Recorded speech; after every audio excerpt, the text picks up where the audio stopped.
ଯେବେ ପତିତ ପାବନ ଦେଖିଲେ ନୟନେ, ଶ୍ରଦ୍ଧାରେ ପରିପୂର୍ଣ୍ଣ ହୃଦୟ ଗଭୀରେ। ନୀଳଶ୍ୟାମ ଅଙ୍ଗ ଚକ୍ଷୁ ଦୁଇ ଦୟଧାରା, ଭକ୍ତ ଦୁଃଖ ଘୁଞ୍ଚାଇ ଦେଉଥିବା ମୌନ ଅଭିଧାନ ଧାରା।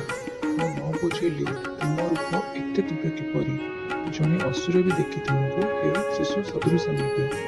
ମୁଁ ନ କହିପାରିବି କିଏ ତୁମ ଆଖିର ଶ୍ରେଷ୍ଠ ଦେଖା, କିନ୍ତୁ ମୋ ମନ ପଚାରେ ଏ ଦୈବୀ ରୂପଟି ମୋ ଜୀବନରେ ରଖା। ଚନ୍ଦନ ଗନ୍ଧ ତୁଳସୀ ମାଳା, ମୁଣ୍ଡରେ ଦିବ୍ୟ ମୁକୁଟ, ପାଶେ ବଳଭଦ୍ର ଓ ସୁଭଦ୍ରା, ଭକ୍ତ ମନ ହୁଏ ଅତି ଉତ୍କୃଷ୍ଟ। ଏ ଦେଖାରେ ଅଛି କି ମାୟା, ନୁହେଁ ଏ ଦେଖା ହେଉଛି ସତ୍ୟ। ଏହା ଦେଖି ଅନ୍ତିକରଣ ହୁଏ ଭାବ ଅଶ୍ରୁର ବିଜିତ ମୃଦୁତ। ମୋ ଜୀବନ ଜନ୍ମ ତ ଦିନେ ସଫଳ ହେବ, ଯଦି ପ୍ରଭୁ ତୁମ ଦର୍ଶନ ହୃଦୟରେ ହେବ ଅଭିନବ।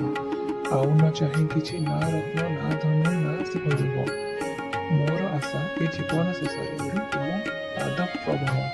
ଶେଷ ନିଶ୍ୱାସ ଯଦି ତୁମ ପାଦ ତଳେ ଚାଲିଯାଏ, ସେ ଜନ୍ମ ସଫଳ, ମୁଁ ଦୁଃଖ ମୁକ୍ତ ଅନନ୍ୟ ଆନନ୍ଦ ପାଏ। ଜୟ ଜଗନ୍ନାଥ।